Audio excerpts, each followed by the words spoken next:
Do you have any advice for students entering an organization and being the youngest person, not in the room, but in the whole company? Well, I mean, in business, it's a little different.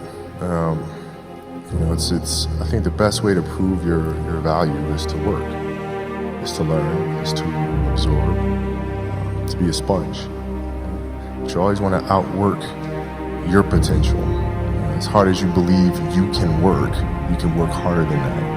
And that's what I tried to do when I first came to the league. But basketball is such a direct competition sport that me coming in at 17, because I wanted to prove you don't need to babysit me.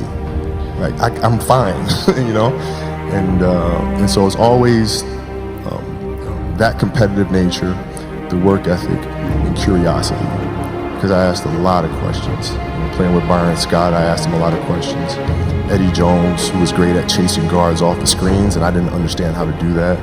I would sit with him before practice, after practice. Magic, James Worthy, Kurt Rambis, Kareem Abdul, all the Laker greats. I would always sit down and just ask them questions about certain games that I studied growing up. What actually happened there? What did you feel there? Why? Bird tough to defend. Why? Because you look slow as shit to me. So it's like I'm missing something. So tell me what I'm missing. You know what I mean? And so I would always ask questions and try to learn as much as I could. How do you stretch your beliefs and make sure you are continually pushing the boundaries of your comfort zone and your capabilities?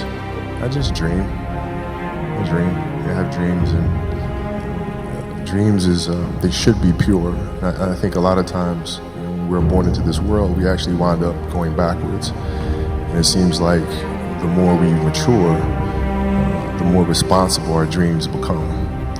And the more governors we put on ourselves and our ability to dream and to reimagine. And it's always a fight for us parents and for you guys to make sure that your dreams always stay pure. And so it's not a matter of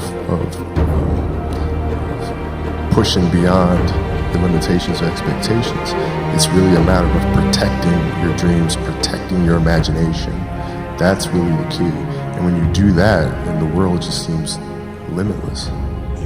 We all have dreams, and it's very scary sometimes to accept the dream that you have. And it's scarier still to say, okay, I want that. It's scary because you're afraid that if you put your heart and soul into it and you fail, then how are you going to feel about yourself, right? So being fearless means putting yourself out there and going for it. No matter what, go for it. Not for anybody else, but for yourself. When you got to the league, you were 18. Did you have any fears before getting there, or when you got there right away? Yeah, I mean, I had fears that everybody was going to be right. I made a poor choice, poor decision. Jump from high school to the NBA. And I wasn't going to amount to anything. So that was always in the back of my mind, for sure. And what are some simple steps that we can take to apply it in business? The most important thing about it is curiosity. That's the first step. You have curiosity to learn more, to figure out. It's not good enough to just understand that something worked or didn't work. But you have to figure out why it worked and why it didn't work. And then take it a step further, figure out how you can manifest those things into existence the next time. Right? So you take a game, for example, you watch a game happen, you look at a team that goes on a 15-2 run or something like that, and when you're watching the film, most of the times people will look at it and say, okay, yeah, that team played well, that team didn't play well. But you gotta look at why those runs happen, what play started it, and then how do you stop it, right? What little itty-bitty things led to a 15-2 run? Yeah. And then you figure out how to make those things happen again. Right. So they don't become an accidental thing, but you play with purpose.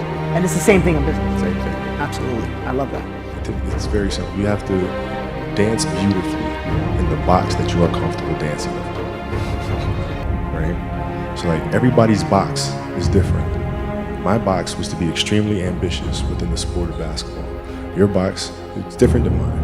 Right? Every kid here has their own box, but it doesn't mean that your box isn't as beautiful as mine, right? Everybody has their own. It's your job to try to perfect it and make it as beautiful of a canvas as you can make it. And if you have done that, then you have lived a successful life. You have lived with a humble mentality. So it doesn't mean you have to go out here and do all of these crazy things. I'll have to be like this person, that person. No, what are you comfortable being? What is it that you want to do with your life? And once you have that, then you try to live it to the best of your ability.